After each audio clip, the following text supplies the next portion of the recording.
بسم الله الرحمن الرحيم والصلاة والسلام على نبينا محمد وعلى آله وصحبه أجمعين.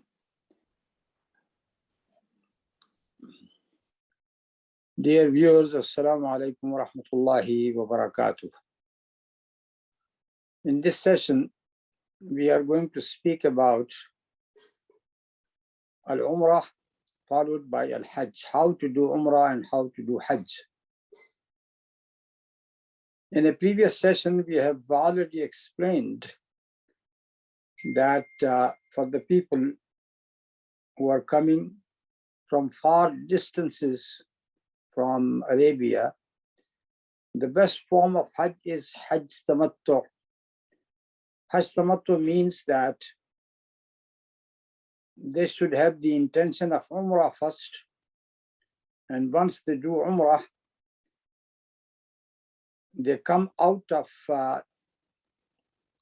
Ihram with all the restrictions of Ihram over once they have done Umrah, and then they are going to stay and enjoy the normal life till 8th of Dhul Hijjah.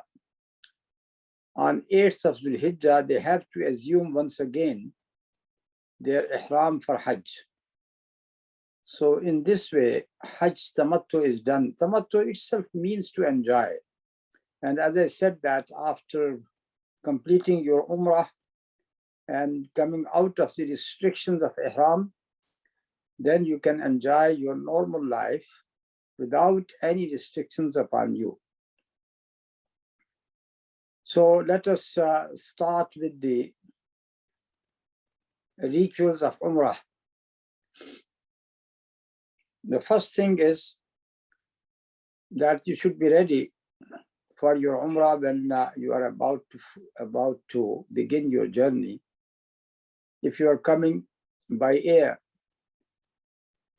say from Europe, then you have to realize that you should be ready for your Ihram, for your Niyyah, intention of Umrah, before you land at Jeddah.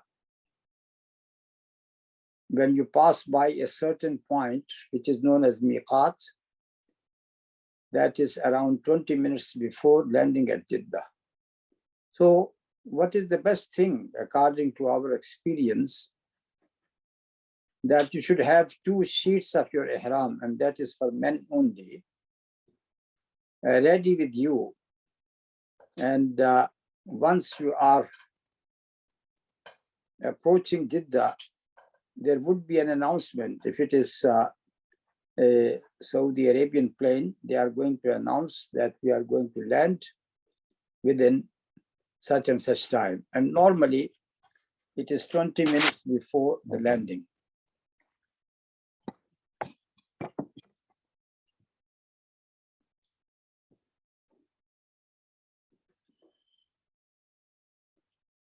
So at that time, you can change the attire of Ihram.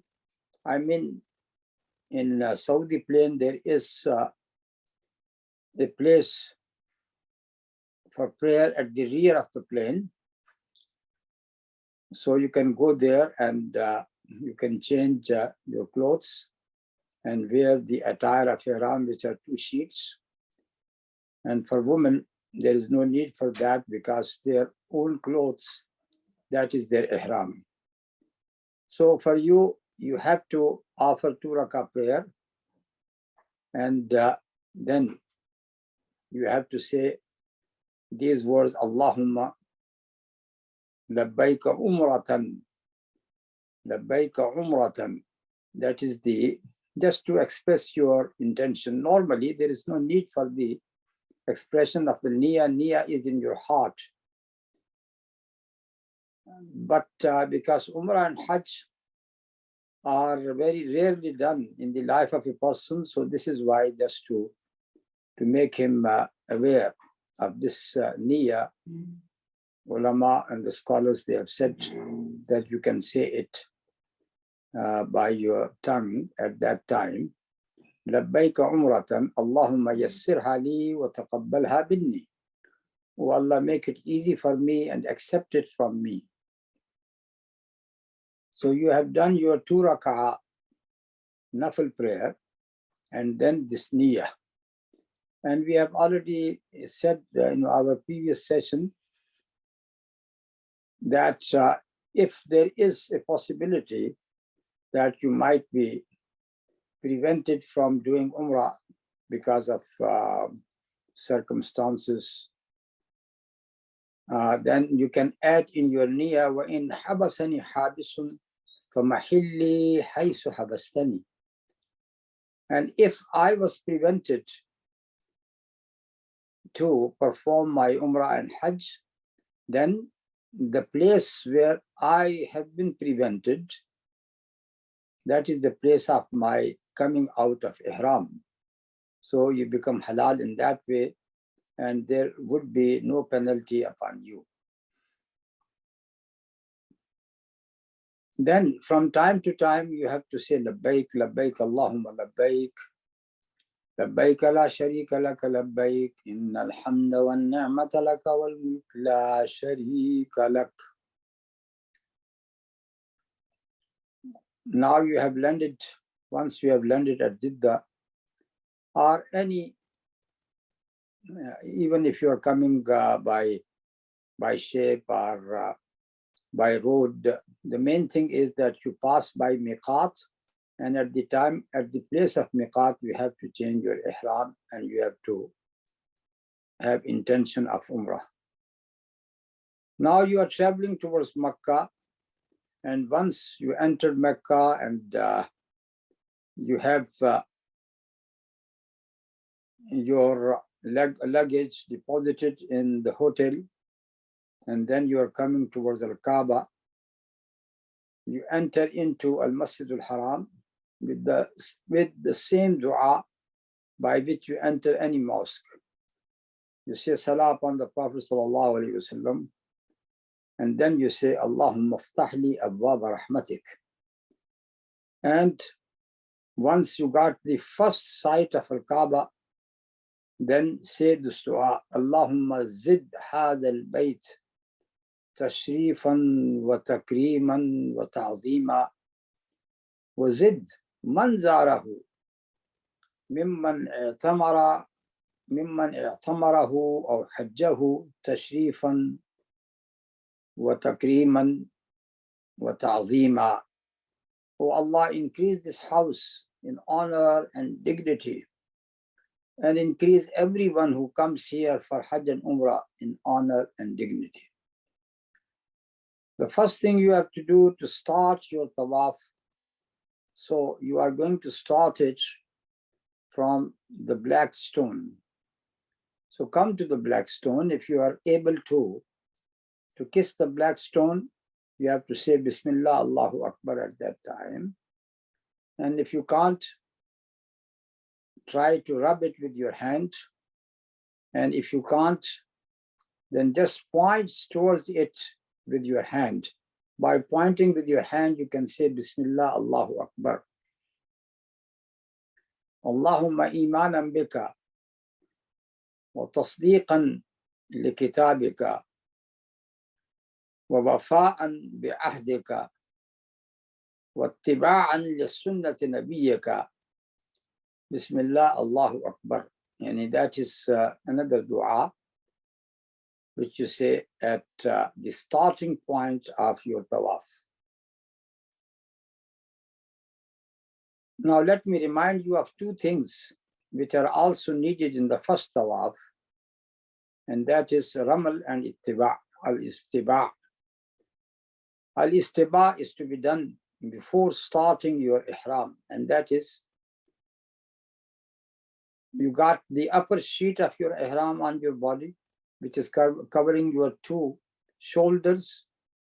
But istima means that you have to take the corner of your sheet and let it go under your right arm. And then the corner of that sheet is going to be thrown on your left shoulder.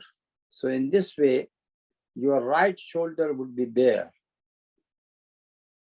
That is the state of istiba, which is to be followed in the whole tawaf and only the first tawaf.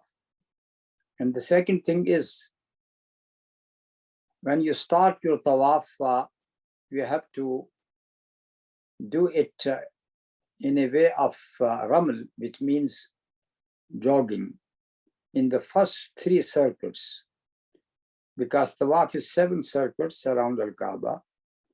In only 3 circles, you have to do this ramal, which means that you have to go a bit faster, just like jogging. That is, if you are possible to do that. Normally, if it is too crowded, you can't do that. But anyhow, that is the sunnah of the Prophet ﷺ. Are there any specific dua for tawaf? No.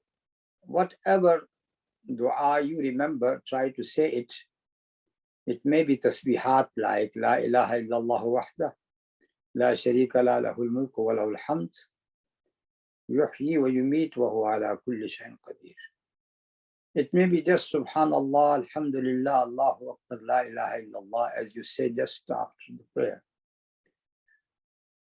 Allahumma aslih lana dinana alladhi huwa ismatu amrina, wa aslih lana dunyana allati fiha ma'ashuna, wa aslih lana akhiratana allati ilayha ma'aduna.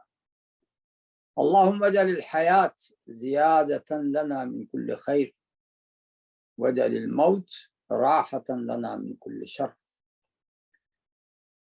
That is one of the different ad'iyah which I have just recited. Or you can read Al-Quran, because you need tasbihat, you need zikr of Allah, and the best zikr of Allah subhanahu wa ta'ala is Al-Quran. Recite Al-Quran. Whatever you memorize of Quran, you can recite.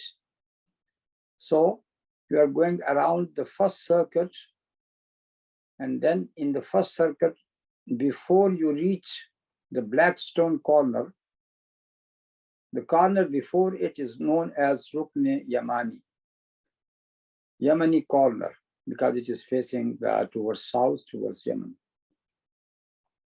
Now, yes, on Rukn Yamani, that is the sunnah to rub your hand on Rukn Yamani, which is once again a stone. So you just simply rub your hand upon it, but there is no dua here and no kissing at all. Kissing is only for the black stone. Here there is a specific dua which is reported. The Prophet ﷺ has said it between Rukn Yamani and the black stone. رَبَّنَا آتِنَا فِي الدُّنْيَا حَسَنَةً وَفِي الْآخِرَةِ حَسَنَةً وَقِنَا عَذَابَ النَّارِ. So you can say this simple dua. You may be able to say it 3 times because there are few steps between Rukn Yamani and the black stone. Now your 1 circuit is over. You start your 2nd circle once again by kissing the black stone or rubbing your right hand upon it, or just pointing towards it by saying Bismillah Allahu Akbar, Bismillah Allahu Akbar. And you start your 2nd tawaf. So you are going to finish your tawaf at the black stone after the 7th circuit. Now you are supposed to offer 2 rak'ah prayer, which is also the sunnah of tawaf. And it is good to offer it very near to the station of Ibrahim, Maqam Ibrahim. Maqam Ibrahim means that stone on which there is a print of the feet of Sayyidina Ibrahim alayhi salam. And it is reported that Sayyidina Ibrahim alayhi salam stood upon that stone while he was raising the walls of Al-Kaaba. And that is 4,000 years ago.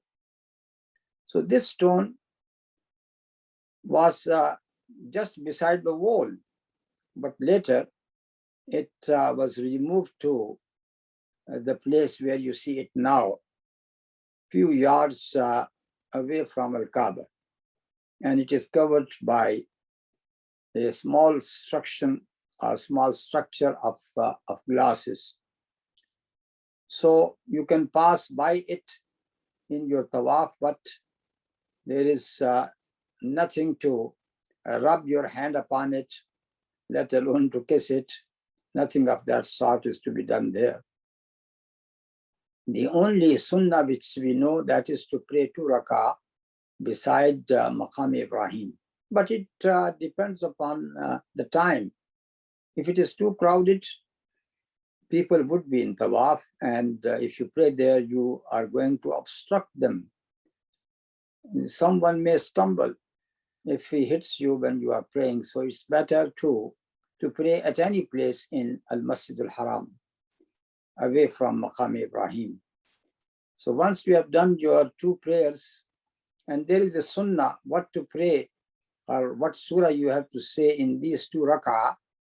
In the first rak'ah after Surah Al-Fatiha, say Surah Al-Kafirun, Qul Ya Ayyuhal Kafirun. And in the second rak'ah after Surah Al-Fatiha, say Qul Huwallahu Ahad, Surah Al-Ikhlas. So our Prophet ﷺ has chosen these 2 surah of Tawheed in this prayer. After that prayer, this is the time for you to make dua. So either you sit there and do your dua, or come to the black stone once again. If you can kiss, that is good. If you can't, just stand there very near to the wall of Al-Kaaba, just in front of Multazam. Multazam is the place between the gate of Al-Kaaba and the black stone.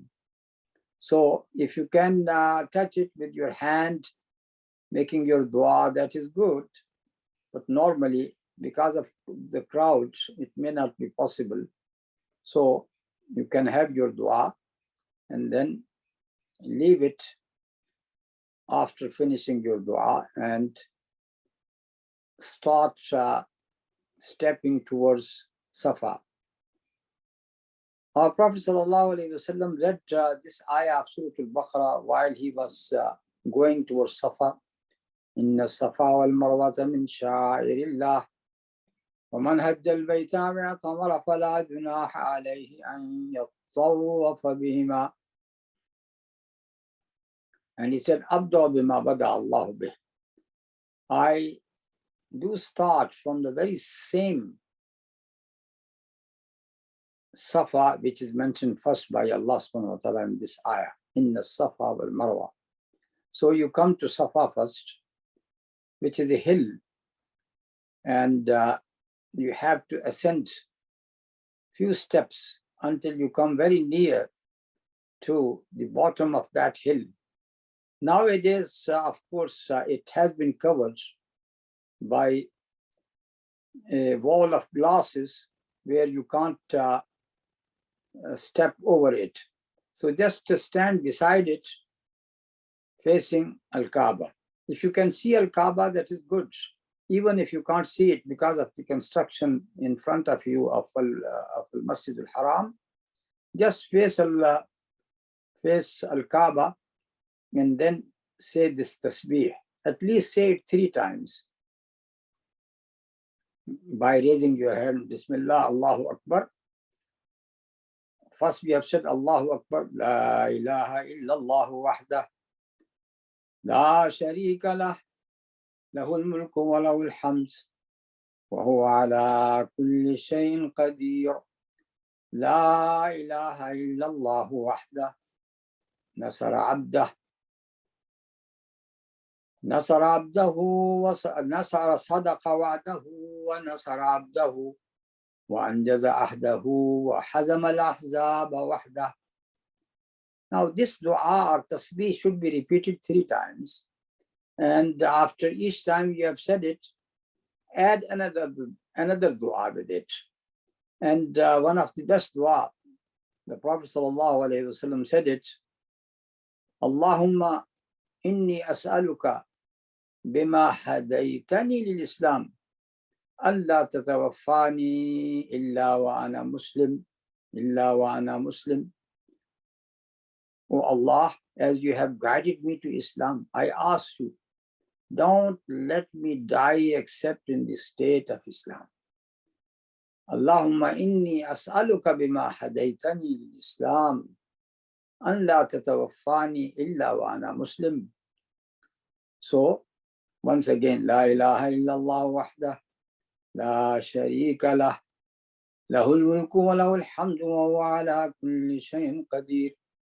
La ilaha illallah, sadaqa wa'dah, wa nasara abdah, wa anjaza ahdah, wa hazama al-ahzaba wahdah. And then add this dua.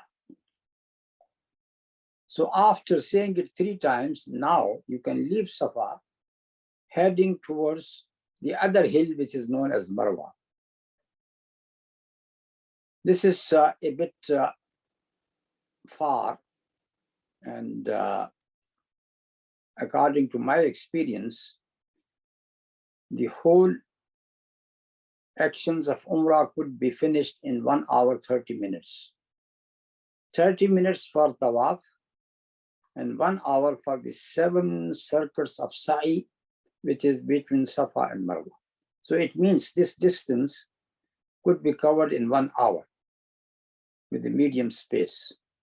So you start heading towards Marwa.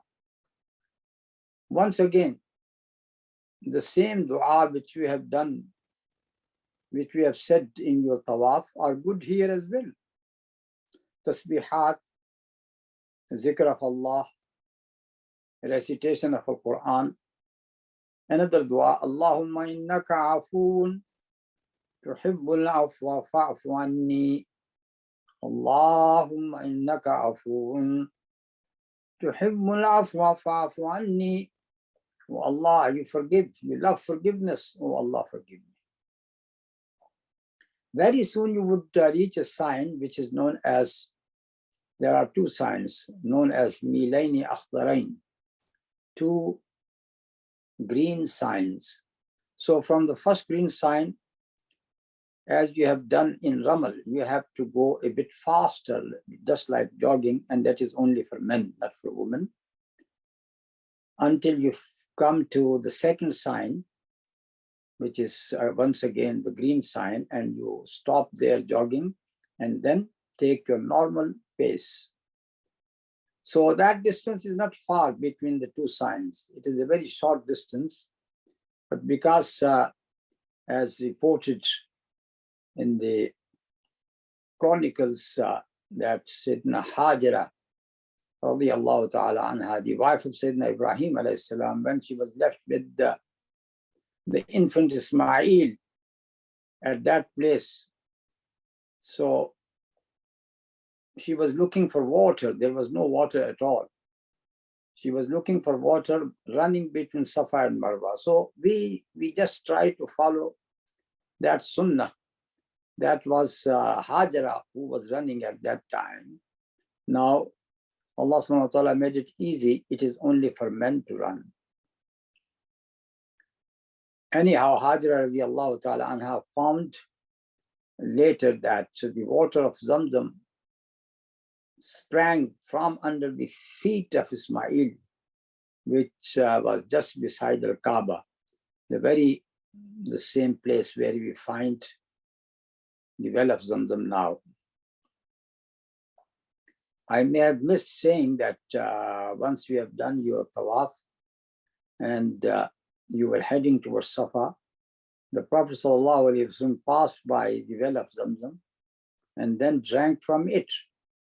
So this is another sunnah as well, drinking from Zamzam water on your way to Safa. This well of Zamzam was exposed and was seen by the people in the past. Even I have seen it, but later, because of lot of crowd in Al-Mataf, it has been now concealed and it is now underground, so you can't see it. Instead, you will have taps everywhere, even in Mas'a, and in the quarter between Safa and Marwa, you will find many taps of water, and they are all Zamzam. You can drink from there. So we were talking about Sa'i. From Safa to Marwa is one circuit. On Marwa, you do the same. Marwa is also a hill. But now this hill of Marwa got nothing there except a few stones. And they are black, and you can see them easily. Some people, they try to stand within them. And of course, that is not required. You can stay there anywhere. You can stand there anywhere. Once again, you try to face Qibla and say the same tasbihat and zikr and dua which we have done at Safa. Take few minutes. Some people, they just come and say Allahu Akbar like 3 times, and then they heads towards leaving Marwa to Safa now. No, you should spare some time. As I said to you, if you say these tasbihat 3 times, it means at least you will have 5 minutes devotion there. Now you head towards Safa, and same thing is going to happen. You will come to the green sign, the first green sign, and you start jogging from there until the second green sign. And then with your normal pace, you come to Safa and repeat what you have done in the beginning. So in this way, you are going to end up and your Umrah after completing 7 circuits between Safa and Marwa. So the last circuit is going to end at Marwa. Now it is for you to come out of Marwa and find out any barber. And there are barbers outside the gate of Marwa from this point of Mas'a, the place of Sa'i. So now you have to come out of the restrictions of Ihram by shaving your head or trimming your head, because you want to do your Hajj as well. So the best thing for you is to just trim your hairs and leave some hairs to be shaved after you finish your Hajj. For women, they can trim only a very small portion equal to the tip of their finger or 3 fingers together from each plate of their hairs. If they got 1 plate, yes, just equal to the 3 tips of finger, they have to cut it with the scissor. And this you can do it. There is no need for them to go to any barber. If you got your own scissor, you can do it. You can do it in your hotel. And in this way, they will come out of the state of Ihram as well. Of course, there are few conditions. Let me go through them because we did not mention them before. And they apply to Tawaf. Of course, a person who is coming for Tawaf, he is a Muslim.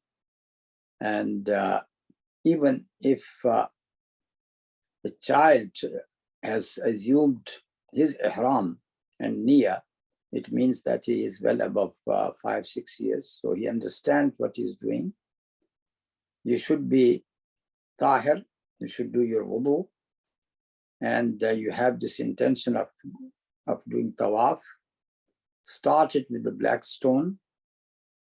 And in your tawaf, you will see that there is a part of Al-Kaaba which is known as Al-Hatim.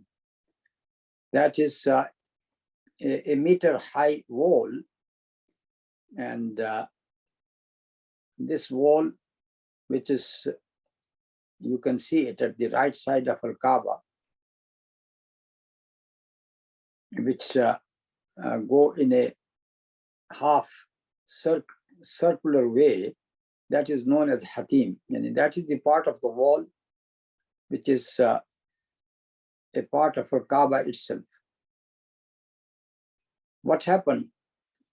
in the pre-Islamic era, which is the era of Jahiliyyah, because of a flood, the walls of Al-Kaaba have been destroyed. So the Meccan people, the Quraysh people, they try to build Al-Kaaba once again. But they said to themselves that we are going to build Al-Kaaba with total halal income. We are not going to use any haram income in it. So they were aware, even in their Jahiliyyah, that Kaaba is just such a sacred place that in that place, no haram income is to be involved at all. So they started building Al-Kaaba once again with their halal income, but they were short of completing Al-Kaaba from that angle, from the right side. So they left it incomplete. So that incomplete wall, that is called Al-Hatim. So you have to pass beyond it, not through it. Why? Because it is still the boundaries of Al-Kaaba. Here we can say that because that is a house of Allah subhanahu wa ta'ala, and even Quraysh in Jahiliyyah, they did not involve any haram money in building Al-Kaaba, the house of Allah. We have a lesson here, especially in the West. Some people would ask this question that we are short of money, so could we borrow money on interest, take a loan from the bank on interest to complete the mosque or to build the mosque? The answer would be, as we have just said, this is the house of Allah and it should be built by halal money, only. Allah subhanahu wa ta'ala did not ask you to build his houses with haram money. You can pray, because this is the beauty of Islam. You can pray at home. You can pray at any place. Even if you have acquired a piece of land as a mosque and there is no building, but as long as it has been declared as waqf, this place becomes a mosque. You can start praying there. And by building a bit by bit, you may complete the mosque one day. But don't involve any haram money in building the mosque. Now, we were just discussing about the conditions of tawaf. You can go around Al-Kaaba on foot, and even if someone riding, of course, in olden times, it was riding on a horse or riding on a camel. Nowadays, only riding could be applied to someone, an old person who is using a wheelchair. And try to be continuous in your tawaf, except if a person has to break his tawaf because of the prayer. For example, he was doing tawaf and then azan was announced for any prayer. So he has to stop his tawaf and then continue after the prayer. And a person should be well vigilant that his body remains covered with these two sheets of ihram, and he should not be, his aura should not be exposed at any time. For women, it is good not to try to be combating the men in their tawaf. It means that they should go even at a distance from Al-Kaaba by not pushing the men or pushing other people. Anyhow, nowadays, with our experience, we have seen that if a person has to do tawaf, he should have the woman of his family near to him, so he can assist them if there is an incident of pushing off. What about if you forget how many circuits we have done, 7 or 6, 7 or 6? If that is your doubt, then depend upon the smaller number. So if you are doubtful about the numbers, whether they are 6 and 7, just consider it as 6 and do one more. These were the just conditions of tawaf. Now, because in ihram, in the state of ihram, whether you are in the state of ihram for umrah or for hajj, few things are not allowed, which are known as mamnu'at al-ihram, things which are not allowed. So there are around 12, 13 restrictions. Let me narrate them. The first thing is that for men, any sewn clothes which are sewn according to the size of the body are not allowed. So this is why you have to take away your ordinary clothes and put on the attire of ihram, which is 2 sheets, which are not sewn, which means they are not turned into the shape of a shirt or the shape of a trouser. Except for a person who got no sheets at all, who did not get any sheet at all, and he was not able to buy it. Under any circumstances, he was not able to get them. So that would be an excuse for him to do his tawaf in his normal clothes. The second thing is covering your head. You are not allowed to cover your head with a cap, with a turban, for example. But in a hot day or in a raining day, you can use umbrella. That is, umbrella is above your head. It is not touching your head. So this is how it is allowed.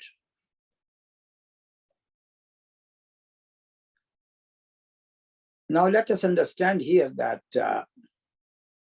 in ihram, for a man, you are not allowed the sewn clothes. But that is not the conditions for the woman. It is normally said that ihramul mar'ati fi wajhiha.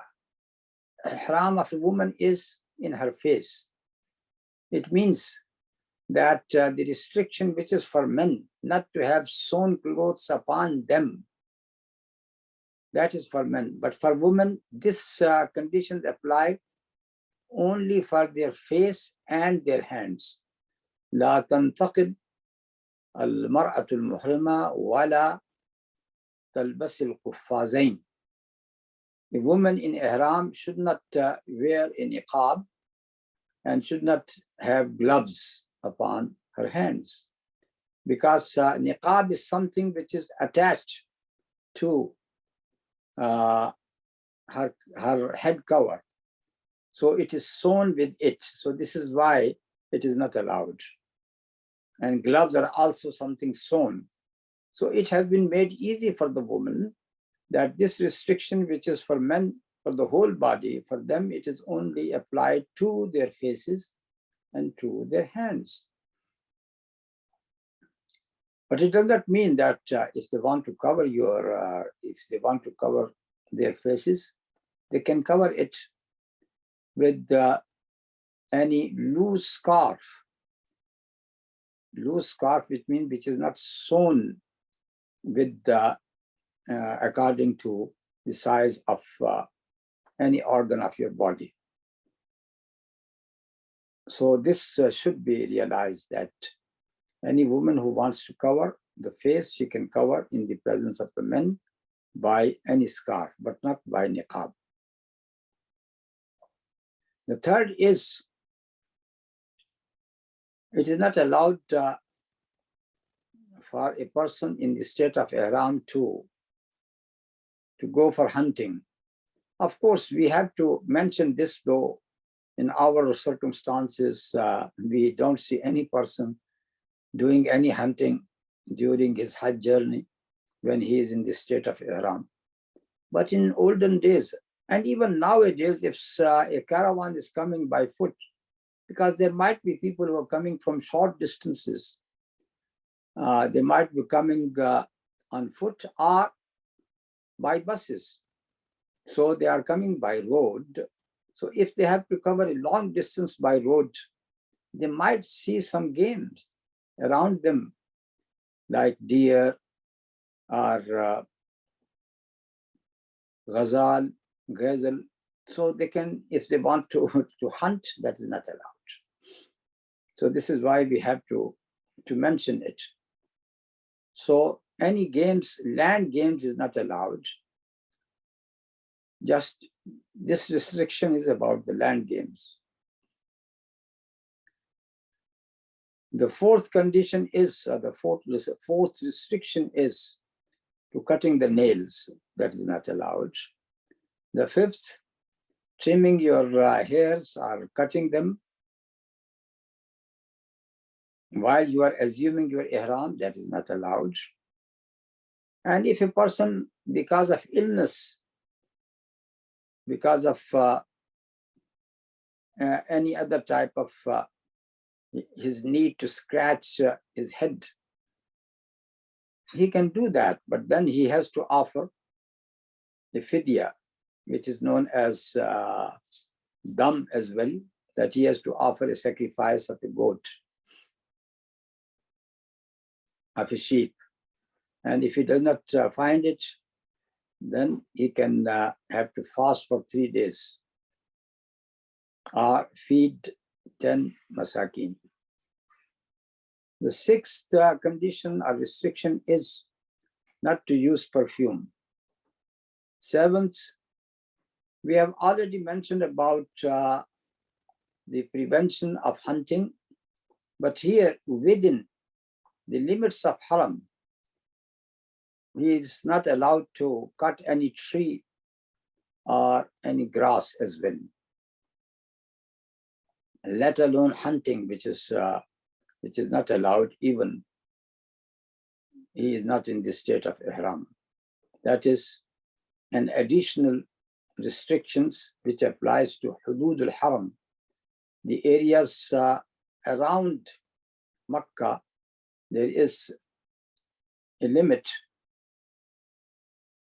on all sides of Makkah, which is known as hudud al-haram. So within that area, this restriction applies. Number 8 is to use oiling upon your head, which is not allowed. And then the most important conditions, no intimate relation with your wife during al-ihram. And this we can take it from the ayah of al-Quran as well. Al-Hajj ashurun ma'lumat. وَمَنْ فَرَضَ فِيهِنَّ الْحَجَّ فَلَا رَفَثَ وَلَا فُسُوقَ وَلَا جِدَالَ فِي الْحَجِّ. So this rafath, that is the intimate relation with your wife, that is not allowed. And because there are 2 more things are mentioned, we also count them as the restrictions of ihram, that no type of sin, that is fusuq, and no wrangling, no disputing, no any type of dispute is not allowed, that is jidal. So the next one, which would be the 11th, the person in the state of ihram is not allowed to contract a marriage or get someone in marriage. La yankihul muhrim wa la yunkihu. He does not marry himself, nor he contract a marriage of someone else of marrying. And the 12th one is, as far as a woman in her menses, because she is not tahir, she has to delay her tawaf. And this what happened to Sayyidina Aisha radiallahu ta'ala anha when she came with the Prophet sallallahu alaihi wasallam for Hajj. And she was found menstruant at that time of tawaf. So the Prophet sallallahu alaihi wasallam said, you turn your niyyah of Hajj to Qiran, which means that you are not required to do tawaf. So you can go straight away on 8th of Dhul Hijjah to Mina to perform Hajj. And till that time, you would be clean. So when you come back from Arafat, Muzdalifah, Mina, once again to do your tawaf, which is known as Tawaf al-Ifadah, which is a pillar of Hajj, by that time you would be clean. And this is what she has done. She did not do that tawaf of arrival, tawaf al-Qudum, because she was not doing Umrah.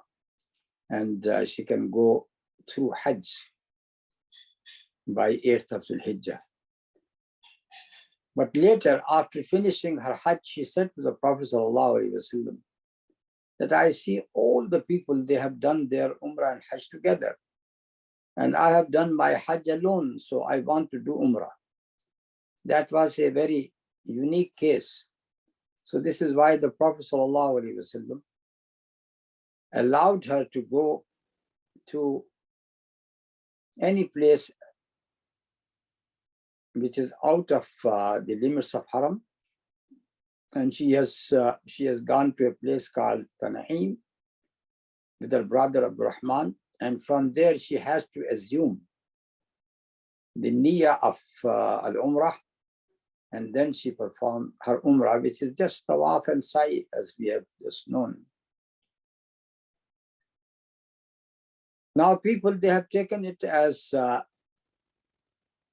sunnah that they can do their additional Umrah after Hajj by going to Tan'im and assuming Ihram there and come back to do Ihram.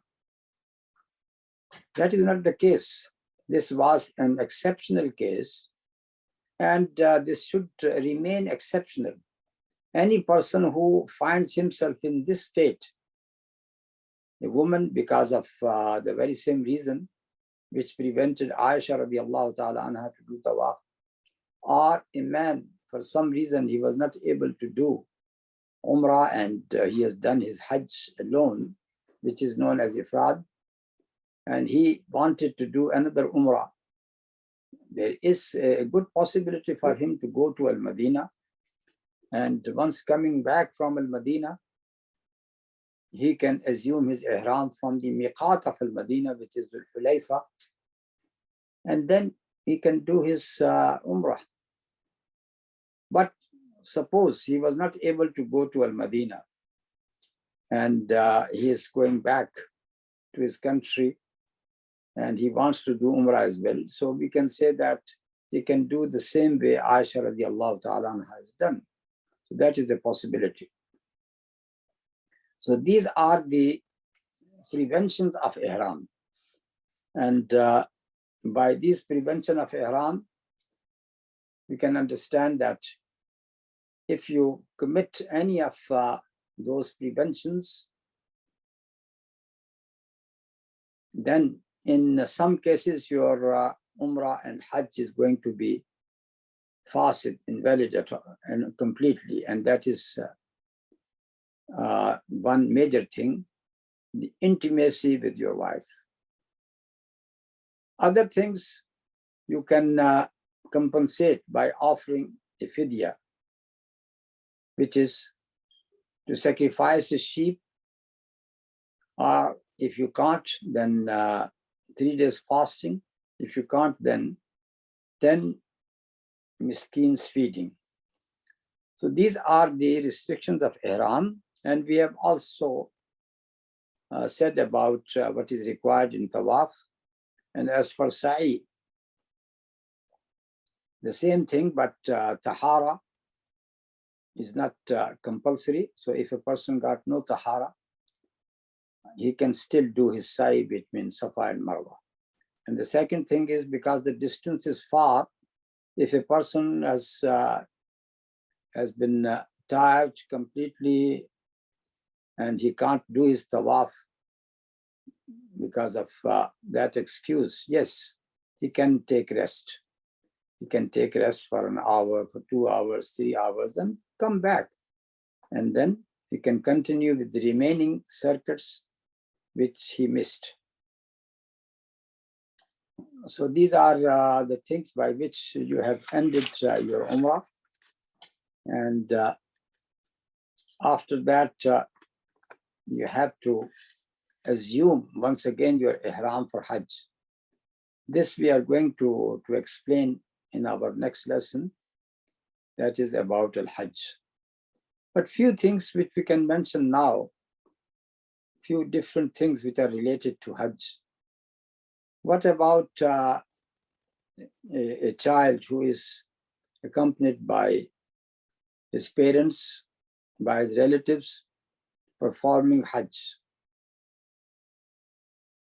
As far as that Hajj, which is compulsory, that you can only do it once you reach the age of majority, once you become an adult. But the Hajj which you have done as a child, of course, that is acceptable by Allah subhanahu wa ta'ala, and your parents will have the sawab, the reward of that. When our Prophet ﷺ was performing his Hajj journey, and we have said that he has done only one Hajj, though he has done 4 Umrah separately, but his Hajj was one Hajj, which is known as Hajjatul Wada, the farewell Hajj. During that Hajj, a woman appeared before him who was taking the hand of her child, and she said, "O Prophet of Allah, is the Hajj of this child is valid?"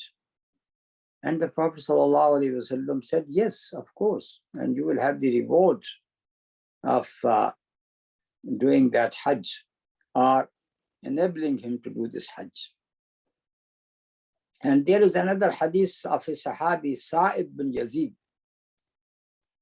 He says that I have done Hajj with my father in that the very same Hajj of the Prophet ﷺ, and I was 7 years old. That is one issue. The second issue is what about a person who was unable to do Hajj because of old age or because of any incurable disease, and he got no hope to get cured and come once again. So can someone perform Hajj on their behalf, which is known as Hajj Badal, which means you do Hajj on behalf of someone else? Yes, you can do that. And the evidence is from hadith of the Prophet ﷺ. One hadith which is reported by Fadl ibn Abbas, the uncle of the Prophet,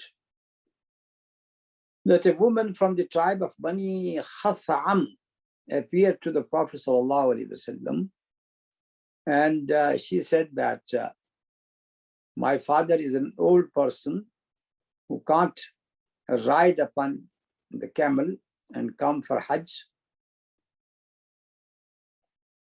Can I do Hajj on his behalf? And the Prophet ﷺ just asked this question: if your father was in a debt, and that is, of course, that was another issue which is related to a person who has died. That was actually a woman who asked this question, that my mother has vowed to do Hajj, but she died and she was not able to do Hajj. Then the Prophet ﷺ made that analogy that if there was a debt which was upon your mother and she died, are you not going to pay it? And she said, of course. And the Prophet ﷺ said, then the debt which is owed to Allah subhanahu wa ta'ala is more worthy to be paid off.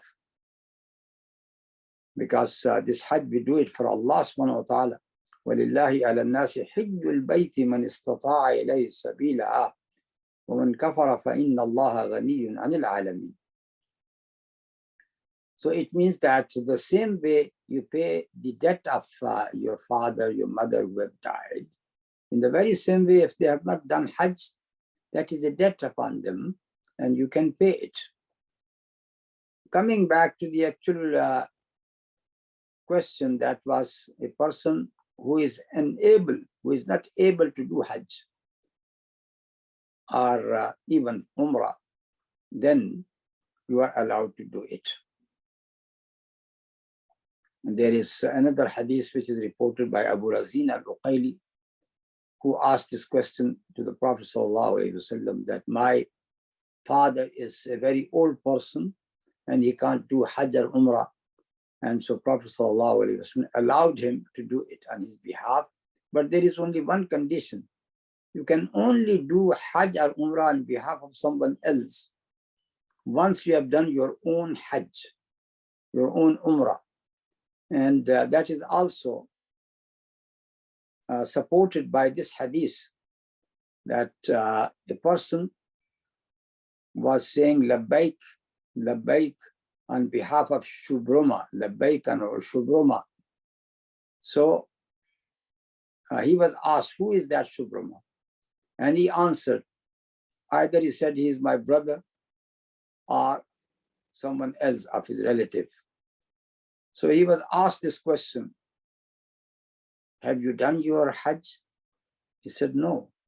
Then he was told, do your Hajj first and then do your Hajj on behalf of Shubruma, which means you have to come the following year and then do it.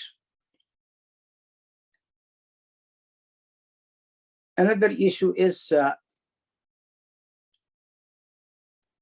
for Hajj, what is more preferable, to come on foot or riding?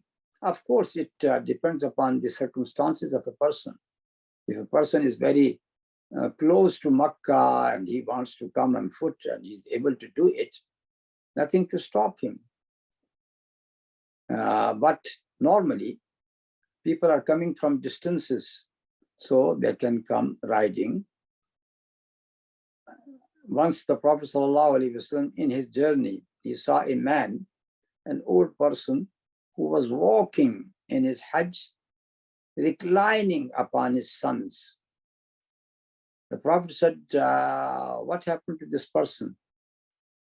And they told him that he has vowed to do Hajj walking on his feet. So Prophet ﷺ told him that there is no requirement to put yourself in difficulty. Do your Hajj, even you are riding your camel, your horse, whatever transport you got. So you don't need to do it walking when you can't do it.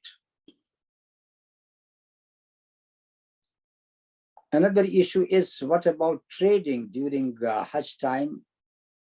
Of course, that is very clear from the Quran. لَيْسَ عَلَيْكُمْ جُنَاحٌ أَن تَبْتَغُوا فَضْلًا مِنْ رَبِّكُمْ. Because people thought that we are coming for a very sacred form of worship, so we must not engage ourselves in any worldly matter like selling and buying. So this ayah of Surah Al-Baqarah made it very clear.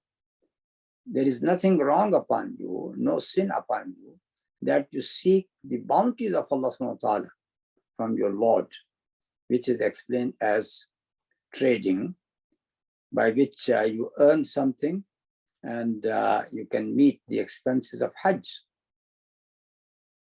For example, nowadays we have seen many people coming from different countries and they bring some of the local handicraft or commodities or carpets, and they are selling it while they are in the Hajj journey.